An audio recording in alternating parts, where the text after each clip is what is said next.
बहन जी, 10 का पुराना सिक्का नहीं चलता। चलेगा।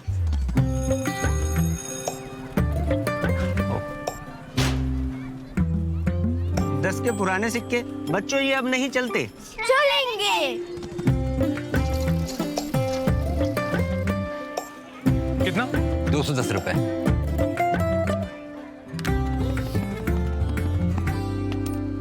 भाई साहब 10 का ये पुराना सिक्का अब नहीं चलता। चलेगा। सिक्का सिक्का सिक्का चलेगा पक्का। अफवाहों की नहीं, मेरी सुनो, मैं तो चलूंगा ही। और मेरे साथ साथ 50 पैसे, 1, 2, 5 और 20 के नए पुराने सिक्के भी चलते रहेंगे। चलेगा चलेगा चलेगा चलेगा, ये चलेगा। आरबीआई कहता है जानकार बनिए, सतर्क रहिए।